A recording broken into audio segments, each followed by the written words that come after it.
即使一雙手救多少世人，推敲不到無常的運。中間跟正邪難從脈搏判斷，區分量弱也為難，要救治這全心。亂世中誰是春風？自退這靈魂的痛，願跟你睡去，再做個溫柔的夢。落魄中沉默相擁，常有眼淚來作救贖。離別了，仍留下記憶都滿足。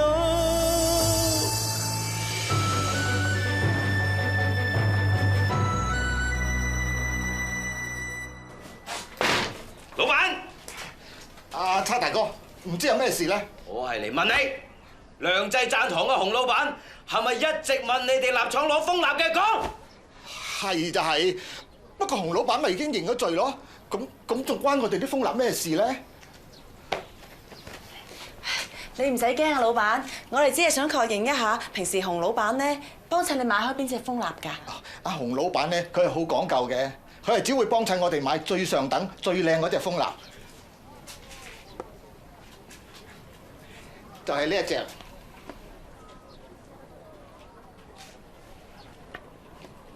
老闆啊，洪老闆有冇同你買過呢種蜂蠟啊？唔好傻啦！阿洪老闆都咁講究，點會用啲下價貨啊？呢種蠟咧，用嚟包裝鐵帶丸就啱。咁你記唔記得呢大半年有冇咩人買過呢種蠟啊？都咁長時間咯，點記得啊？差大哥，唔好咁勞氣啊！我唔記得啫，我哋啲買賣單據我有留低㗎。杜大夫啊，殷福智真係你太醫院嘅人嚟㗎？殷福智點解要買咁多下價嘅蜂蠟咧？事實擺在眼前，殷福智用啲下價蜂蠟重新包裝過晒啲白鳳丸，但係喺製作嘅過程入邊出咗問題，所以令到部分白鳳丸變壞，從而令到太后食咗之後上吐下瀉咯。哇，小姐咁複雜你都諗到，好嘢！切，一字咁淺啊，有幾複雜啫？我睇事情冇咁簡單。嗱，我問你，殷福智點解要將一啲上價蜂蠟嘅白鳳丸剝開，然後要換過晒一啲下價蜂蠟重新包裝過咧？我知，因為原本嘅蜂蠟上邊有一啲不可告人嘅秘密，所以佢要換過個包裝。我知道問題喺邊啊！佢換過晒啲白鳳丸，係唔想俾人見到呢一個人。印有咩特別啊？係咯，喺蜂蠟上邊印咗藥丸嘅生產年份歲次，冇乜特別啫，唔俾得人知咩？如果喺蜂蠟上面嘅生產年份歲次印咗壬寅呢兩個字，亦即係今年，當然唔怕俾人見啦。但係我明啦，如果原先嘅蜂蠟上邊印嘅歲次係幾年前嘅，咁即係話，萬一俾人見到嘅話，就會知道啲藥係舊藥。但我有唔明啊，啲蜂蠟包住啲白鳳丸，起碼都可以保存3、5、7年，咁明知道係舊藥，又有咩問題咧？嗱，或者我咁樣解釋，你會容易明白啲。呢一啲嘅白鳳丸，其實喺八國聯軍入城之前咧，已經存放咗喺宮中。八國聯軍入城之後咧，宮中就立亂啦。太后同皇上同娘娘咧就離開咗京城。咁喺太醫院嘅醫藥庫裏邊就冇人打理咯。當太后翻嚟之後，佢就驚呢一啲白鳳丸會變壞，就命人將佢全部燒毀，買過晒啲新嘅。咁啲藥好大嘥咯。冇錯，就係有人好似你咁諗。而殷福智係負責買新藥嘅，佢同郭根一樣諗法，覺得燒毀咗批白鳳丸咧太過大嘥，所以從中做手腳，將包住舊白鳳丸嘅蜂蠟剝開，再全部換過晒新嘅蜂蠟上去，然之後印翻今年嘅歲次，當新藥一樣賣俾太醫院，自己就可以私吞公款，再將新嘅批藥都賣翻出去。點不知喺製作過程嘅時候，啲白鳳丸出現咗問題，令到太后事後身體不適。咦？我哋呢家識穿咗佢詭計，咁咪可以上報朝廷，拉人兼風艇咯。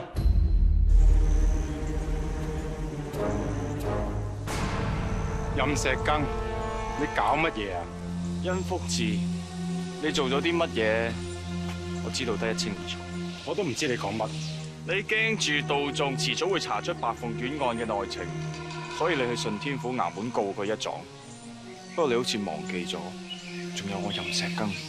你想點？你放心，我唔係道眾，我係為求財嘅啫。只要有錢嘅話，你可以塞住我把口。唔好意思，我真係唔知你講乜。你知道我講咩嘅？不過睇嚟你都係話唔到事。嗱，將我句說話帶翻去俾你嘅主子知道。如果佢係覺得啱傾嘅話，今晚台事你後生山實要見。啊，仲有啊，你唔好話我唔警告你。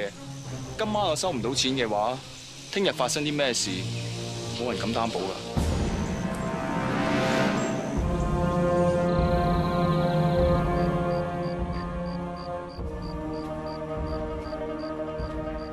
殷福智，你遲到都唔緊要。我睇嚟你真係冇將我講嘅說話擺喺心裏邊。乜你真係唔驚做階下之囚啊？任石更，你膽敢要挾我，你嫌命長頂啊！院判大人，我同你一向河水不犯井水。今日你逼到我行呢一步，係你自己咎由自取。你哋唔係諗住用毒酒殺咗我，然後逍遙法外啊嘛？任石更倒賣白鳳院一事敗露，畏罪服毒自盡，再加埋我為你準備嘅呢一封遺書，承認所有罪狀，係咪好完美啊？周懷安，你好奸狡，但我諗極都唔明，點解當初你哋唔直接將嗰啲準備銷毀嘅舊藥倒賣出去？你哋仲要搞咁多嘢做咩啫？搞到最終太后食咗啲有問題嘅白鳳丸出咗事，咁咪自情敗露咯。所以話你人蠢啊冇藥醫。試問賣舊藥點及得埋新藥咁好嚟錢啊？一係又唔貪，一貪就要貪到盡，咁樣先係做大事噶嘛。周懷安，好在殷福智佢好學唔學，學埋你貪得無厭，為咗嗰少少錢買埋啲下價風流。如果唔係，我哋大家仲蒙在鼓裏。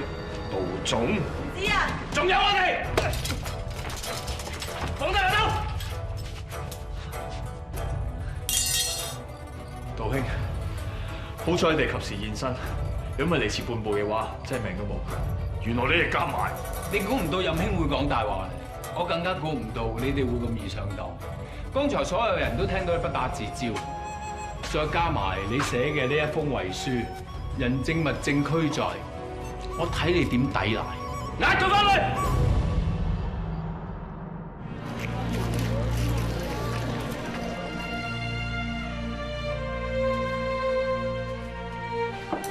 今次唔止係洪老闆可以洗雪沉冤，而且我哋良濟贊堂仲得以解封，真係可喜可賀啊！如果洪老闆泉下有知，一定老懷安慰。從今以後，我哋會倍加努力，上下一心，令到良濟贊堂重振威風嘅。好，好。哎呀，百合啊，難得苦盡甘來，應該開心先至係㗎嘛。係羅小姐，你唔好咁傷心啦。嚟，大家一齊切燒豬啦！嚟，拖住，掂住，大家掂住。有燒豬食啊！隨便坐下先。等一陣啊嚇，好快到你哋啦。今日邊度？大生，打陣先。好。百合，你攰唔攰啊？我還好，我只係擔心由我打理良濟贊堂，好似糟蹋咗阿爹多年嘅心血。嗱，你千祈唔好咁諗。有老掌櫃、湯大夫、胡大夫佢哋一齊幫手，咁你唔識咪學到識咯。以你嘅聰明才智，你一定做到嘅。但我始終係一介女流，冇可能代替我爹。你嘅意思係？維生，不如你試下向太醫院請辭啊，同我一齊打理良濟贊堂，好冇啊？向太醫院請辭啊？我怕。我明嘅，除咗太醫院之外，仲有太后、皇上嘅旨意嘛。不過我哋家中出咗咁多事，我諗皇上、太后都可以諒解我哋嘅。不如你試下講咯。好啊，我即管試下。嗯。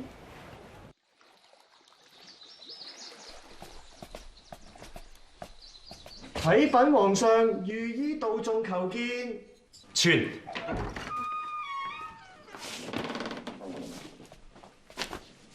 微臣道眾參見皇上，參見醇親王。免禮。謝皇上。道宗，你幾好嘛？託皇上洪福，微臣好好。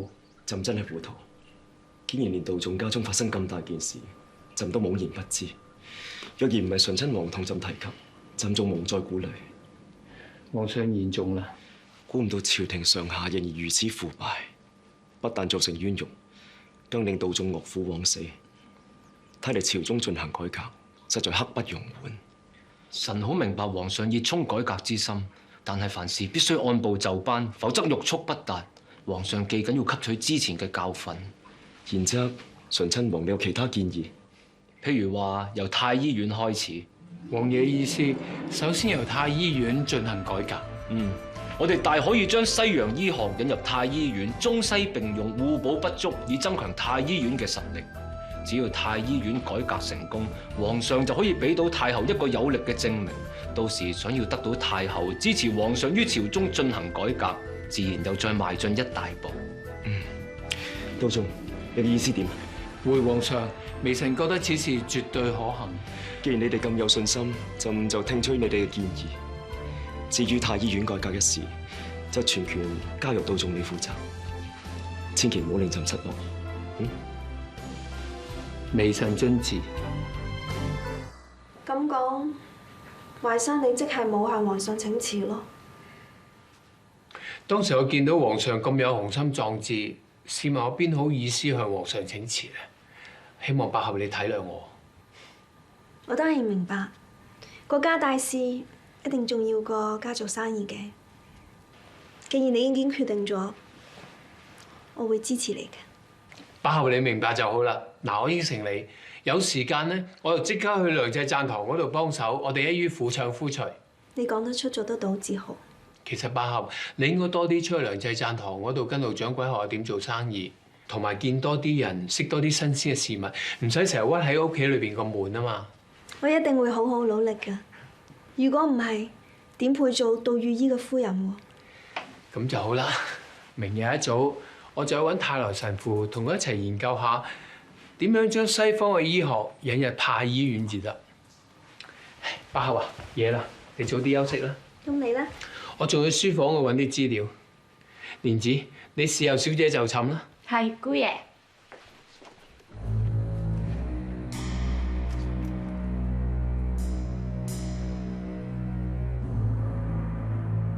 你唔好睇啲花，好似細細朵，好似弱不禁風咁。查實佢哋好粗生㗎，就好似全人館位服姑娘咁，佢真係人不可以貌相㗎。你見佢平時粗粗魯魯咁咧，查實佢都幾心思細密㗎。我聽佢姑姐講啊，今次淮山同親家老爺單案啊，都係佢暗中幫忙，先至可以水落石出咋。仲有啊，上次班官兵嚟拉人咧，都係佢及時通知淮山啊，先至唔會俾人捉佢錯路咋。傅姑娘對淮山咧真係有情有義，呢啲咁好嘅女仔，你話去邊度揾先得㗎？講咩要幫皇上改革太醫院，係都唔肯請辭，根本係唔捨得離開個賤女人。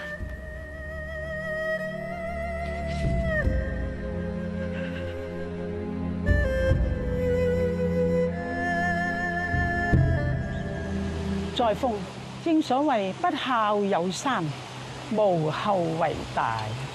哀家寄望你兩夫婦早日為愛新覺羅皇族開枝散葉，為大清千秋功業努力。載風，又難恭聽老佛爺教誨。係咯，最好就係3年抱兩啦。宮中實在係太耐，冇聽見過蘇蝦仔嘅喊聲啦。係咧，載風。新政方面推行成點啊？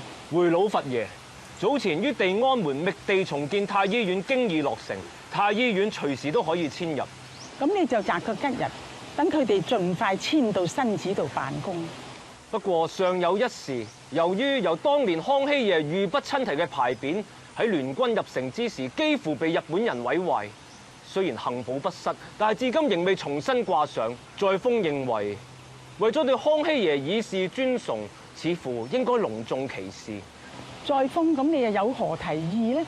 依載風之見，不如恭請皇上前去主禮，反正皇上曾經表示有意對太醫院進行改革，若然得蒙老佛爺委以重任，皇上定必對老佛爺心存感激。醇親王果然想得周到，由皇上親臨太醫院主禮，定當恰當不過。都好，咁就一於照載封你嘅意思去辦啦。謝老佛爺。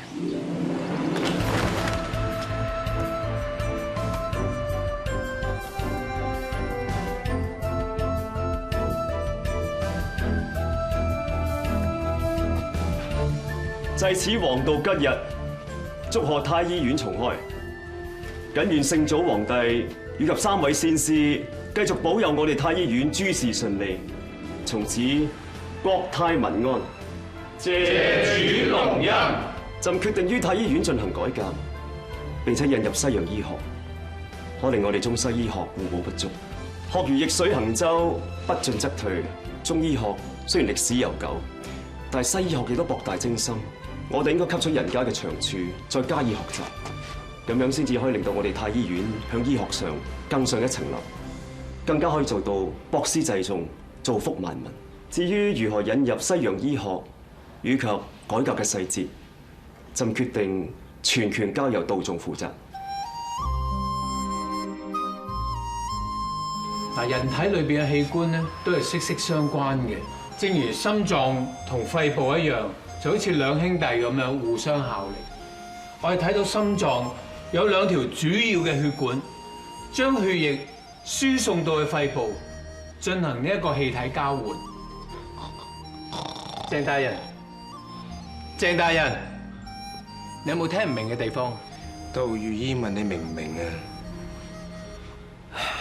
林老師嚟學吹笛，邊有記性啊？記埋晒呢啲咁嘅嘢啊！血液之所以運行全身，全因係基於心臟嘅功能。血氣，乜血唔係由氣所帶動嘅咩？我哋中醫學所講嘅氣，只不過形式上面嘅講法，絕對冇辦法測量。呢一樣就係中西醫學最大嘅分別啦。其實我哋中醫學博大精深，窮我哋一生啊都未必學得晒啦。單係穴位同經絡，已經令到啲洋人頭都大晒啦。依家竟然調翻轉頭要學啲西洋醫學。會唔會本末倒置咁呢？若然下要劏開病人嘅肚皮先至知道出咩毛病，咁要劏得幾多次啊？邊似得我哋中醫學咁，單憑脈象、氣息就可以知道病人是否體虛氣弱，所患何病？講到底啊，一個人最緊要元氣充足。如果元氣不足、調氣唔順，西醫識唔識得醫先？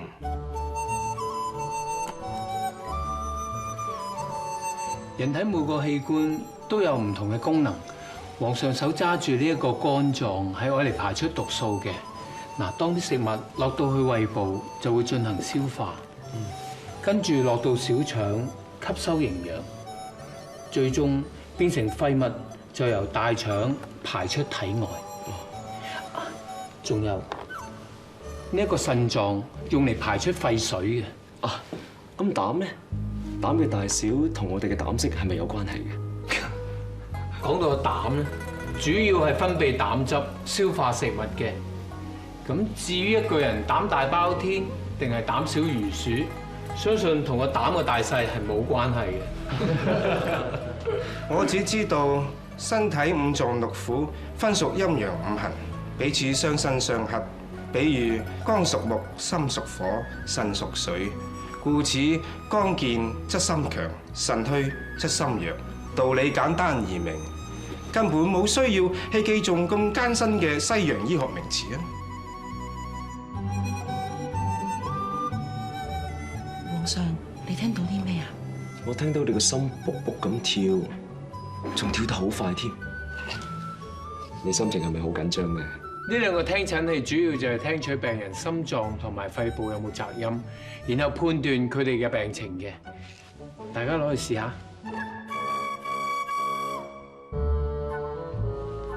你大力唞氣俾我聽下。哦。咦？有啲雜聲喎。你近來係咪有幾聲咳咧？係啊，臣妾最近真係有幾聲咳啊！我哋一向都係望聞問切，就乜嘢病都可以睇得到出嚟。何必要用呢啲乜嘢聽診器咁間接先得㗎？之前李鴻章大人啊，夠篤信西醫啦，咁又唔見西洋醫生可以醫得好佢，話唔定啊，如果佢及早嚟到太醫院求醫，而家可能仲行得走得啦。聽到仲你咁講，今次太醫院引入西洋醫學都總算順利喎。係啊，皇上，尤其是一班年輕嘅醫師，佢哋非常好學，相信喺不久嘅將來，佢哋能夠學多啲西洋醫學知識，太醫院必然會有一番新氣象。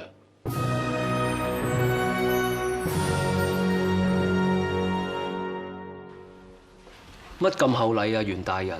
哦，少少意思啫，就當袁某祝賀王爺福晉華孕之喜，如果一索得男，就如願以償噶啦。但願承袁大人貴言。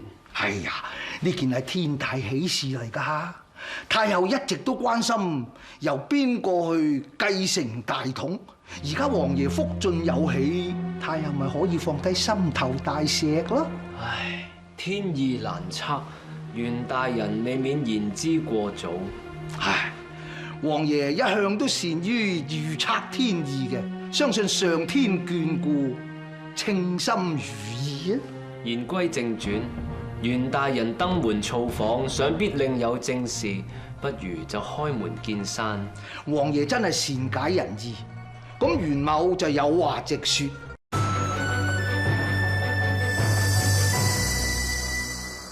係咁嘅，袁某想加強天津嘅新軍實力，早前向朝廷亦請示購置一批洋人嘅軍火，軍機處亦批下軍費。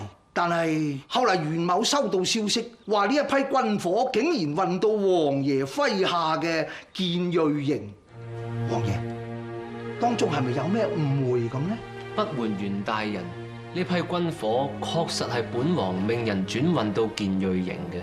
恕余某愚昧，原因何在呢？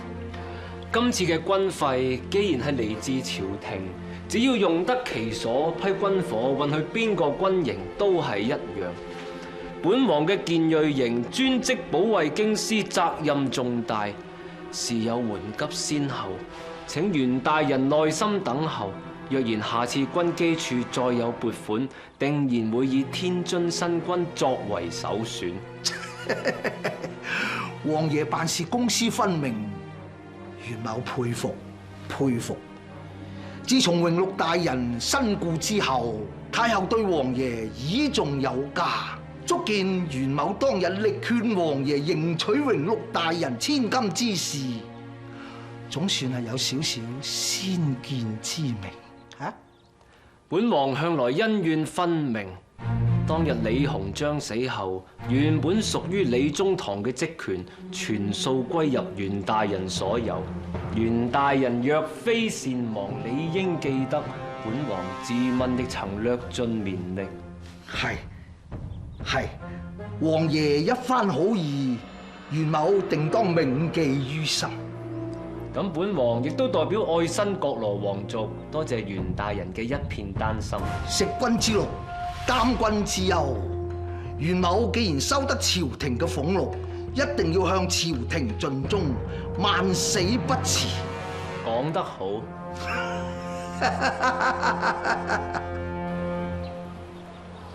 大人，簡直係恃寵而驕，不知好歹。醇親王真係唔肯歸還批軍火？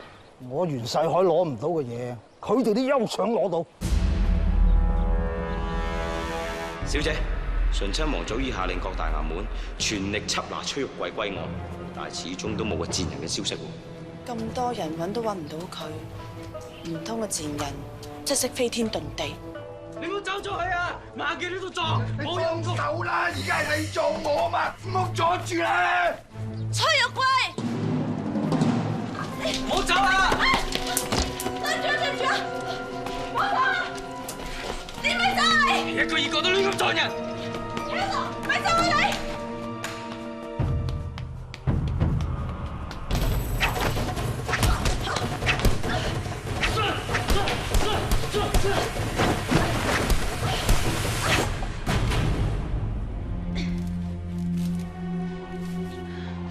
估唔到你好眉好貌，竟然係一個亂黨。睇你獐頭鼠目，冇嚟貴格，你一睇知唔係好人啦。死到臨頭仲咁多嘢講，講喺京城入邊仲埋藏咗幾多個亂黨？知你講乜？如果你唔係亂黨，做乜要追住崔玉貴？邊個崔玉貴啊？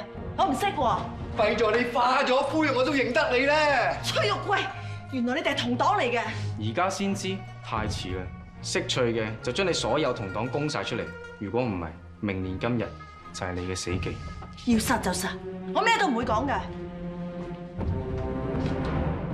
咁有骨氣，我就即管同你玩個遊戲。你係唔招啦嘛？咁你就唔好怪我飛刀冇眼。眼界爭啲喎。剛才小試牛刀，你再唔招，我怕呢刀你冇咁好彩喎。你招唔招？呸！係你自己找死。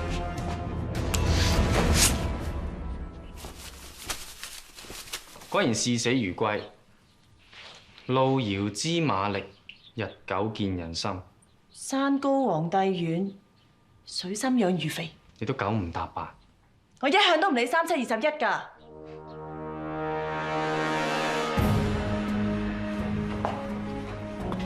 七叔果然有眼光，訓練到一個智勇雙全、視死如歸嘅革命志士。你身手都唔錯啊！剛才我真係俾你呃到啊！估唔到你年紀輕輕就可以接手七叔嘅工作。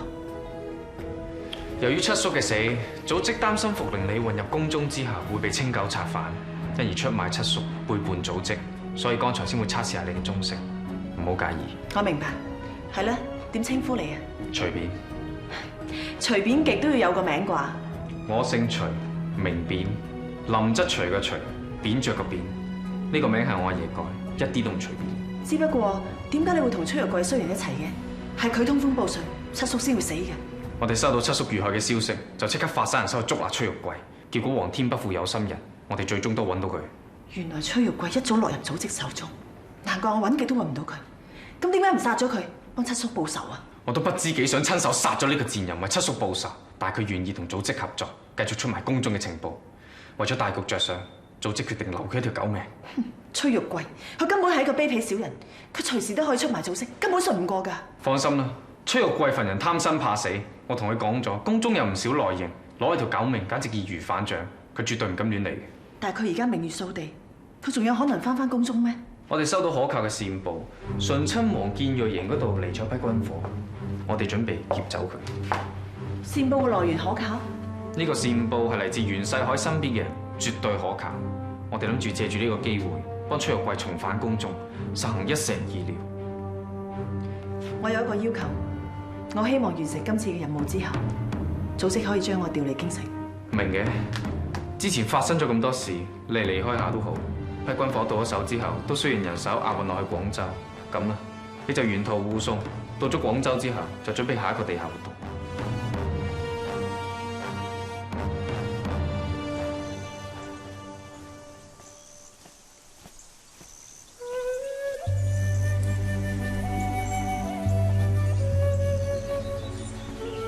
咁啱嘅，去幫太后侍診啊！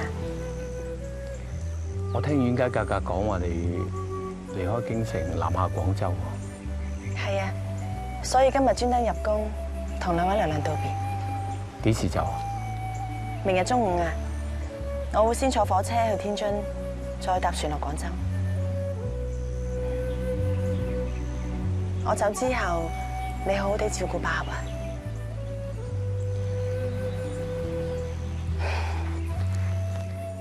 睇怕我今次落去廣州，應該都會落地生根噶啦。你保重啊！保重。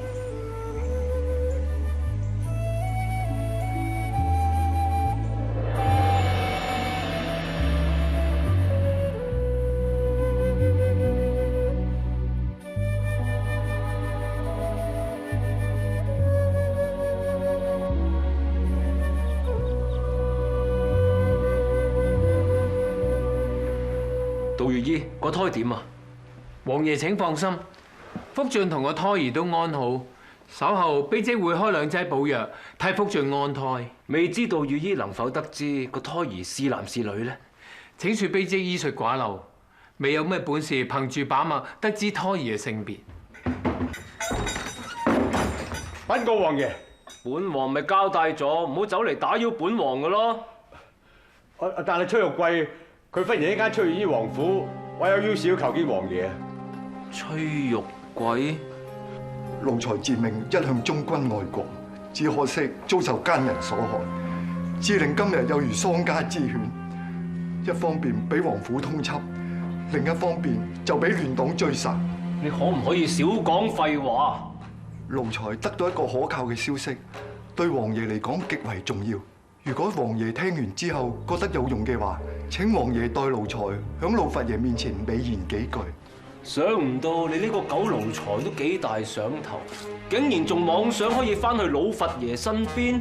奴才一向對老佛爺忠心耿耿，不求有功，但求今後有個安身之所啫。若然你嘅消息真係有用，本王自會幫你向老佛爺求情。謝王爺，奴才得到一個可靠嘅消息，班亂黨正準備向王爺麾下嘅太行倉庫搶劫軍火。真有此事？千真萬確。咁班亂黨準備幾時行動？如無意外，佢哋應該已經到咗太行倉庫。呢個狗奴才，你冇明日至走嚟通風報信？奴才都係啱啱收到消息，已經即時嚟通知王爺啦。唔該你啊，唔該你，盡快趕去城郊太行倉庫。我會先坐火車去天津，再搭船落廣州。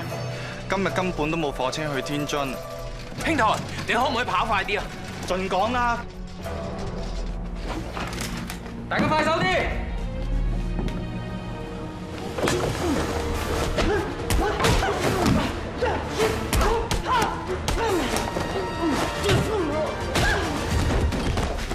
冇事啊嘛？冇事。快啲入嚟，搬埋啲嘢，快！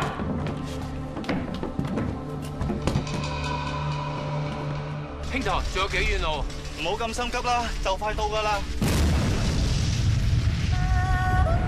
兄台，前面爆炸嗰度係咩地方？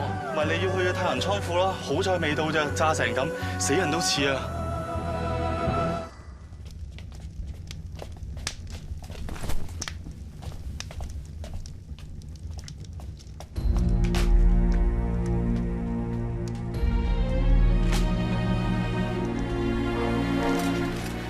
王爺，卑職查過，入邊所有嘢都已經燒清光，所有軍火無一幸免。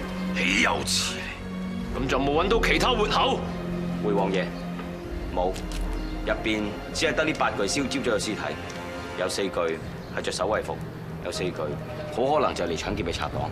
今次係意外，極有可能係因為啲賊黨搶軍火嘅時候產生爆炸，而造成今次意外，全部人當場死亡。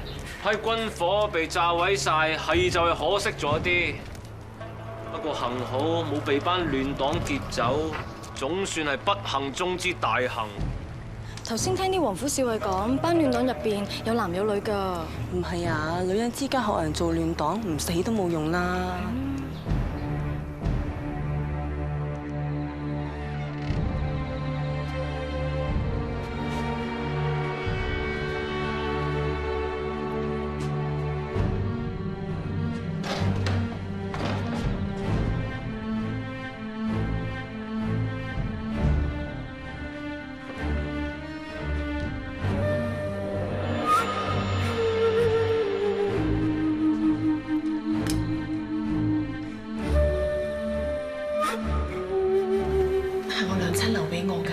佢話呢個玉佩可以保我平安幸福，要我一定帶喺身邊，揾到我真命天子為止。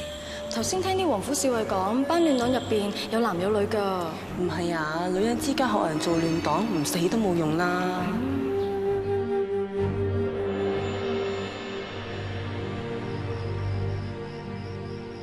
馬后啊，你今日出咗去鋪頭幫手，順唔順利啊？我覺得我左手左腳咁，啲草藥應嚟應去都應唔晒。慢慢嚟啦，最緊要唔好勉強自己。冇辦法啦，良澤贊堂下爹咁多年嘅心血，就算幾辛苦都要經唔過去嘅。可惜我太醫院實在太忙，冇時間出去鋪頭幫手啦。懷山，你點可以咁講啊？難得皇上將改革太醫院咁重要嘅事交俾你，你點可以辜負咗皇上對你嘅期望啫？多謝你咁體諒我。我哋夫妻嚟噶嘛，要講多謝嘅咩？入嚟啊！姑爺啊，啲藥差唔多煲好啦，可以熄火未啊？等我去睇下。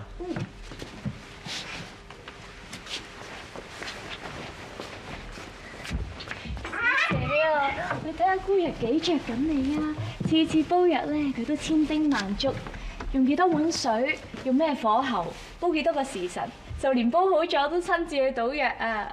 慧珊的確係一個細心體貼嘅人嘅。自從嗰個女人離開咗京城之後啊，姑爺同小姐終於可以過翻啲安靜嘅日子啦。就算留唔住個心，都希望可以留得住個人。只要慧珊一路都喺我身邊，無論發生咩事，一啲都唔重要啦。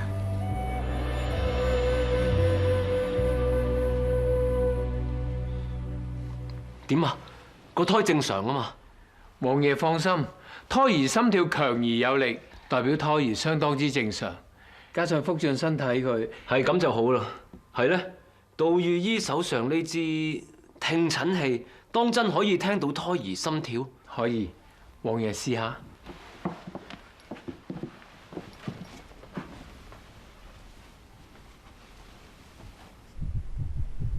真係聽到卜卜卜卜咁聲喎！佢不時咁踢我，睇嚟都相當頑皮啊！稟王爺，胎兒已經8個月大，間唔中喐動下手腳係屬於正常嘅。再加上係時候轉動位置，改為頭下腳上，方便分娩啊！不過話時話，幼蘭啊，你發福咗好多啊，體重大有增進，果然係名副其實嘅福晉啊！冇辦法啦，王爺每日都叫人哋燉幾盅補品俾我進補，想唔發福都難啊！你懷住嘅係我哋愛新覺羅皇族嘅傳人，唔着緊又點得呢？如今胎兒經已有8個月大，未知能否得知是男是女？卑職實在冇咁嘅本事，一切就等天意安排啦。計我話，梗係生女好啦，好似幼蘭咁，笑起上嚟有個酒窩，幾甜啊！計我話就係生仔，好似王爺咁英明神武咁就最好啦。當然啦，幾時都係生仔好。幼蘭啊，你都食多啲啦，食多啲先至可以幫醇親王生個肥肥白白嘅蘇蝦㗎。謝老佛爺關心，幼蘭已經食咗好多啦。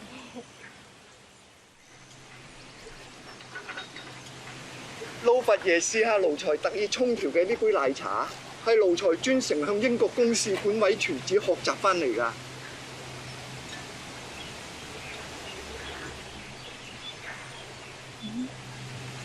啲紅茶加咗奶，的確係香滑咗好多，大家不妨試下。貴公公真係神奇啦！出去宮外走一圈，竟然可以重返宮中，繼續侍候老佛爺。奴才喺外邊無時無刻緊記住老佛爺嘅教誨，只要能夠翻嚟老佛爺身邊侍候，奴才定必會鞠躬盡瘁，死而後已。小貴子，今後你要醒醒定定。若非醇親王為你講盡好話，哀家都未必准許你重返宮中。老佛爺實在係奴才嘅再生父母啊！廢話少講，即刻去服侍幾位娘娘啦。咋？係咧，幼蘭啊，我命人送去醇親王府嘅燕窩食晒未啊？仲有少少。小李子，奴才在。你命人再送多5斤燕窩去醇親王府啦。係，老佛爺。仲有啊！你福大便便，稍後同幾位娘娘去文殊殿祈福，小心啲石級啊！求完平安符之後，就返回王府靜養，等候臨盤，唔好再四圍走啦，知道嘛？知道啦，老佛爺。你有冇留意到幼蘭個肚啊？有啊，想唔到佢人仔細細，個肚咁大喎。本宮嘅意思係你冇留意到佢個肚型好似尖尖地咁啊？姐姐覺得又蘭個肚好尖。本宮聽我啲嬤嬤講過，肚尖多數生男。如今老佛爺對醇親王夫妻寵愛有加，本宮淨係擔心當年嘅在議事件會歷史重演。姐姐嘅意思係話，老佛爺有可能會立又蘭嘅兒子為大阿哥，亦有可能。咁又可以點啫？我哋個肚又唔爭氣。又蘭，你真係本事啊！咁快就幫醇親王府開枝散葉，仲氹得老佛爺咁開心。老佛爺都係睇在我個肚份上啫，都算你有自知之明。其實當初醇親王之所以答應娶你為妻，係睇住你阿爹同埋老佛爺嘅份上，一嚟可以討得老佛爺嘅歡心，二嚟可以繼承你阿爹嘅權位。阿爹嘅權位落喺我夫君手上，都仲好過俾咗其他人啊嘛。咁就希望你嘅肚爭爭氣氣，幫醇親王添翻個男丁，到時母憑子貴，亦都可以得到王爺嘅歡心。呢一胎生唔到仔，咪等下一胎咯。反正我仲後生，來日方長啊嘛。咁又係，即使你為醇親王添唔到男丁，佢都可以隨時納妾幫佢再生。即使王爺三妻四妾都極之平常，最重要愛佢正室係王爺嘅福晉，冇人可以取代。估唔到你年紀輕輕，胸襟都幾廣闊噶噃。我真係認命啫，個蘇蝦又踢我啦，真係百厭。自從惠貴妃娘娘過身之後，裕貴妃娘娘你就少咗個本，一定係好寂寞啦。等遲下蘇蝦出咗世之後，裕貴妃娘娘你就榮升咗母，到時咪可以抱孫為樂咯。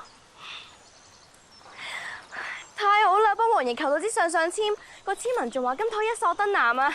王爺一定好開心啫。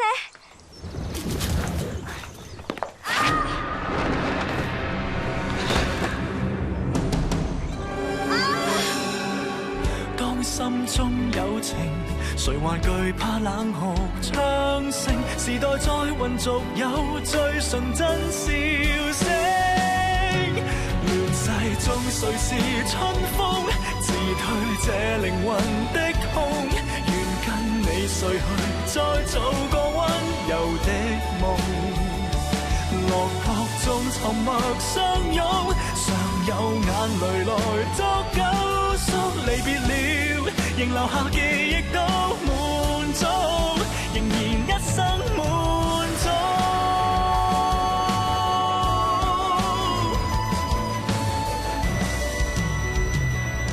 世中人事匆匆，常有舊藥能找到，或只會是你嬌捨發心靈悸動，暴雨中沉默。